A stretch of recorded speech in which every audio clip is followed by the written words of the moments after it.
I'm Marilyn Markle from Southern Seasoned Cooking School, and today we're making pizza.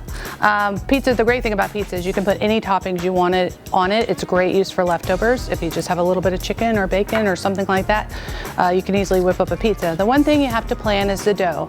If you don't plan, you can stop by your local pizzeria and buy some, but if you want to make it, you can do that as well. And once I make the dough, I usually do it a day or two ahead and keep it in the refrigerator till about 2 or 3 hours before I want to make my pizza. And I put it out on an olive oil parchment sheet like this, and just a tiny bit of oil, and then I'm going to press it out. And I like to put a little bit of oil on top as well when I press it out. And this is completely room temperature, and it won't fight me in pressing. So I'm going to kind of put it in the middle. It doesn't matter if your pizza is round or square or anything like that. You're not having to fit a pan, so just feel free to let the dough go where it wants. And also, once you actually cook it, it gets a lot thicker. It rises in the oven to about 2 or 3 times the width you put it in. So if you like a thinner pizza, you want to go quite thin. But try not to put any holes in it, although if you do, that's okay too. I think pizza dough is the easiest bread dough to work with, and one of the most versatile because you can make so many interesting things with it. And then do that. So that's about as thin as I'm going to go. And then for this one, we're adding a little sun-dried tomato pesto, some basil pesto, fontina cheese, and bacon. So also with pizza, less is kind of more. You don't want to overload it with ingredients. And one thing you can do is at a party, you can make individual sized pizzas. You could take them to just pushing out the dough and then bake them briefly for 2 or 3 minutes till they're no longer rising, and then let people top their own and bake them off. I tend to not offer too many topping options because sometimes people make them too heavy. And I don't think there's anything more satisfying than homemade pizza.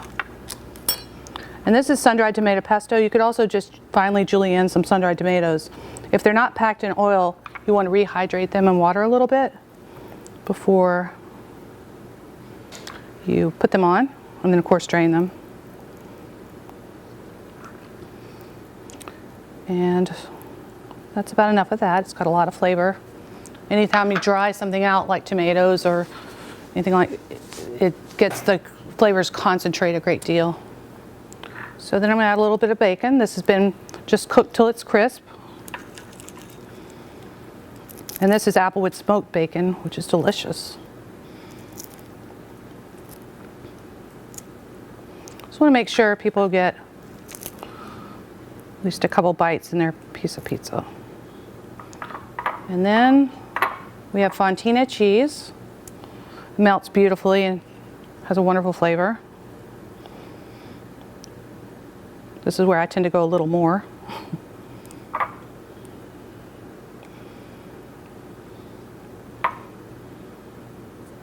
So then I like to put my pizza, I learned this about 5 years ago and it's been an invaluable lesson, is to leave your pizza on the parchment paper, especially if you're sliding it directly onto a stone. If you're not putting it on a stone, you want to put it on a half sheet pan or a cookie sheet. But if you have a pizza stone, you want to preheat the oven for about 45 minutes or an hour before you put the pizza in, and then leave it on the parchment. The parchment will burn a little bit, but that's okay. And then use your pizza peel to get it in the oven. It works a lot better than trying to put cornmeal or something like that. So you can slide it right in the oven.